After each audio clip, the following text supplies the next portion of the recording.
Messages from the future. Who is tomorrow's victim? At exactly 11:47 p.m., Detective Ryan Hale received a message from an unknown number. The text contained the name of a man, the exact address where he lived, and the precise minute he would die the next day. No explanation, no threats, just one terrifying sentence. What happened the next day will completely shock you. Turn off the lights and step carefully into the world of shadows, mysteries, and forgotten legends. But before the story begins, subscribe, leave a like, and join the Whitebeard Stories journey. Now, let the story begin.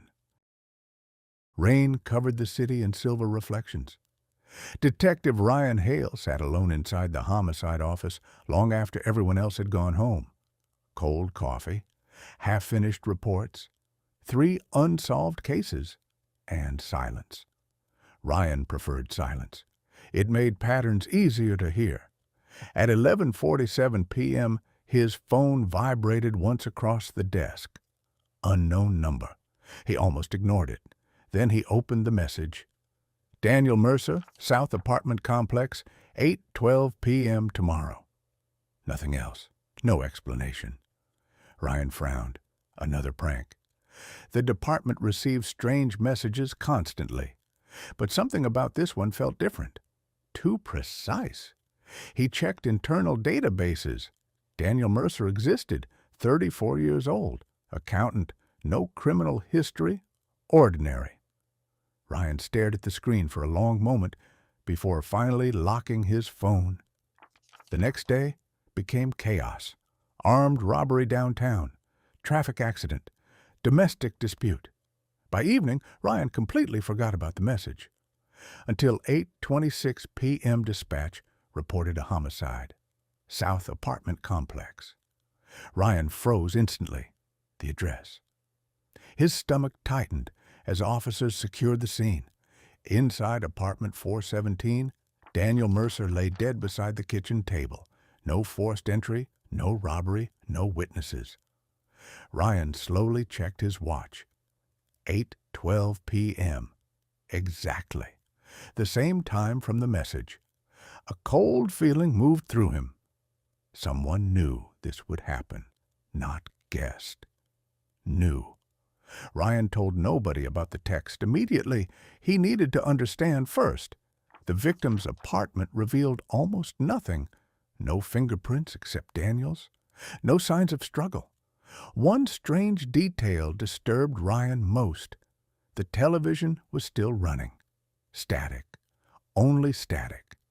Forensics estimated the victim died instantly from a single precise wound. Professional. Controlled. Clean. The next morning, Ryan finally showed the message to Captain Ellis. The room became silent. "Who else has access to your phone?" Ellis asked. "No one." "You think the killer sent this?" Ryan nodded slowly. Ellis immediately contacted cybercrime analysts. The result made no sense. The message didn't originate from any registered network. No provider, no location, no digital trail. Like it appeared from nowhere. News about the murder spread quickly. But Ryan kept the message secret from the media. If the killer realized police understood the pattern, everything could change. 3 days later, another message arrived. 11:47 p.m. exactly. Amanda Voss, train platform, 6:03 p.m. tomorrow. Ryan's blood went cold. This time, he acted immediately. Undercover officers flooded the station the next evening. Surveillance teams monitored every entrance. Ryan personally watched the crowded platform as commuters moved beneath bright lights. 6:01 p.m. Nothing. 6:02 p.m. Still nothing. Then Amanda Voss appeared near the edge of the platform, alive, unaware, ordinary. Ryan moved toward her quickly. And that's when the station lights failed. Darkness swallowed the platform. People screamed. Panic spread instantly. The emergency lights activated 3 seconds later. Amanda Voss was dead, standing exactly where Ryan last saw her. One precise wound. No killer anywhere nearby. Impossible. Complete chaos exploded across the station. Ryan searched every camera feed personally. Nothing. No attacker visible. No suspicious movement. No escape. The killer struck inside a crowded station and vanished like smoke. The media finally learned about the messages. Everything spiraled. News channels called the murderer the Prophet. Social media spread theories endlessly. Time traveler, government experiment, psychic killer. Ryan ignored all of it. There had to be logic. There was always logic. The killer wasn't predicting deaths. The killer was planning them. But how? Ryan locked himself inside the evidence room for nearly 14 hours reviewing both victims. No connection. Different careers. Different neighborhoods. Different social circles. Nothing linked them together until Ryan found one tiny detail. Both victims subscribed to the same private data security company years earlier, a small forgotten corporation called Nexa Core Analytics. The company no longer existed, officially bankrupt after a major lawsuit. Ryan dug deeper. Dozens of former clients had reported strange privacy breaches before the company disappeared, identity leaks, tracking concerns, behavior analysis. Then Ryan discovered something worse. Nexa Core specialized in predictive behavior algorithms, software designed to predict human routines with extreme accuracy, commute patterns, shopping habits, sleep schedules, decision timing. The company believed human behavior could become mathematically predictable. Ryan suddenly understood the killer's messages. They weren't messages from the future. They were schedules. The victims were selected because someone knew exactly where they would be, at exactly what time. Every movement predicted, every habit tracked. The killer wasn't seeing the future. He built it. Ryan reopened the Nexa Core employee files. One name immediately stood out. Dr. Victor Lang, lead behavioral architect. Brilliant reputation. Obsessive personality. Disappeared after the company collapsed. No recent records. No digital activity. Invisible. Ryan requested archived interviews connected to Victor. One recording changed everything. In the footage, Victor spoke calmly during a technology conference. People believe choices are random, he said, but most lives operate on repeated patterns. Predict enough behavior, and the future becomes visible. Ryan paused the video. Victor smiled directly into the camera, and for one terrifying second, it felt personal. The third message arrived that same night. Officer Nolan Pierce, parking structure, 9:21 p.m. tomorrow. Ryan reacted aggressively this time. Nolan Pierce was placed under full protection. Secure location, armed guards, no public movement.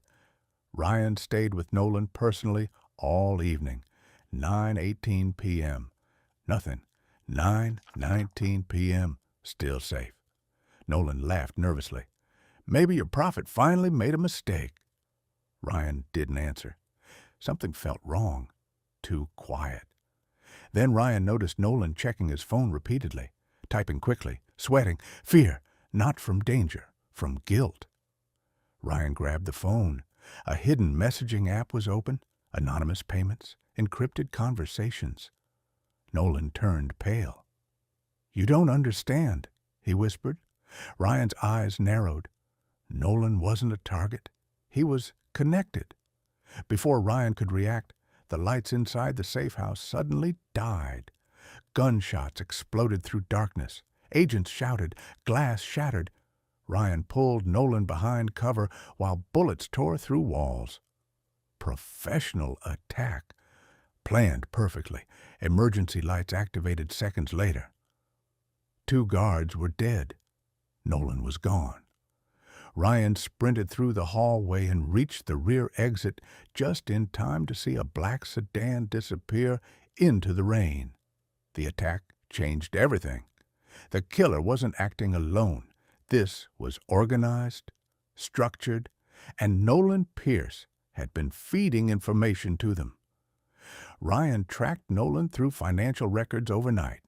The money trail led toward abandoned industrial properties connected to former Nexacor shell companies. At 2:11 a.m., tactical teams surrounded an old data storage facility near the harbor. Rain hammered broken windows as Ryan entered the building cautiously. Servers filled the dark rooms, thousands of blinking lights, still operational. Someone maintained this place carefully.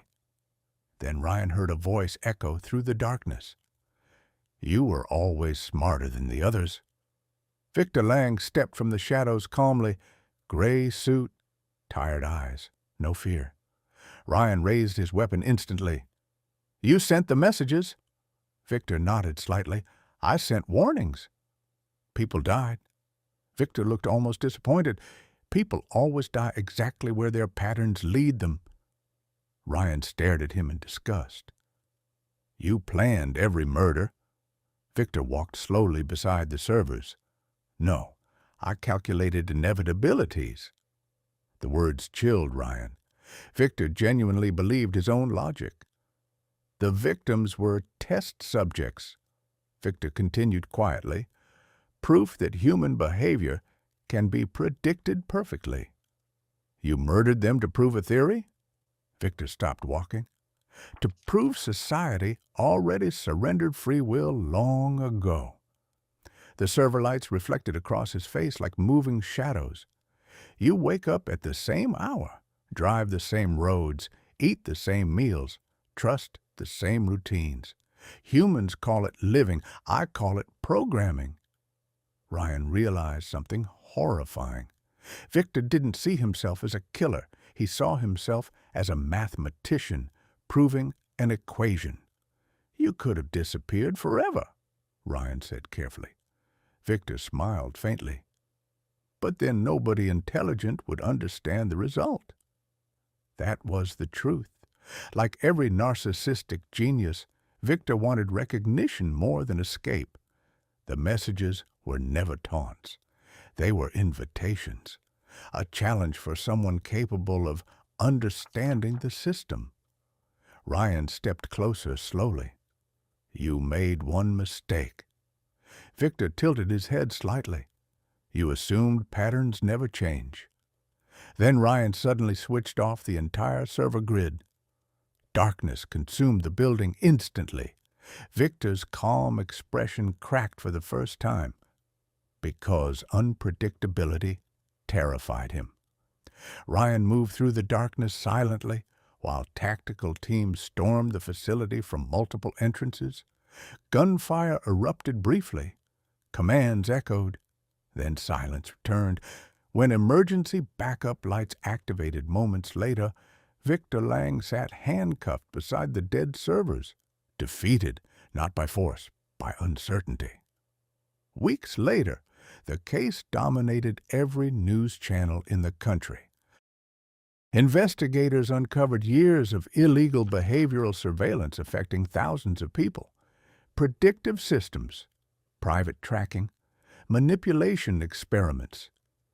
Victor Lang became one of the most infamous criminals in modern history. But one detail never left Ryan's mind: the final message. Because after Victor's arrest, investigators searched his private office thoroughly. Inside a locked drawer, they discovered one final envelope addressed directly to Ryan Hale. No fingerprints, only one sentence inside. "You changed your routine 3 days ago." Ryan read the line twice, slowly. Then he looked toward the crowded street outside his apartment window. People crossing intersections, repeating habits, following routines. And for the first time in years, Ryan wondered how many strangers already knew exactly what tomorrow would look like.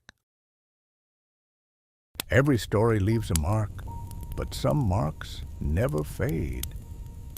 If you enjoyed tonight's story, subscribe, leave a like, and return for the next tale hidden in the shadows. Until next time, keep the lantern lit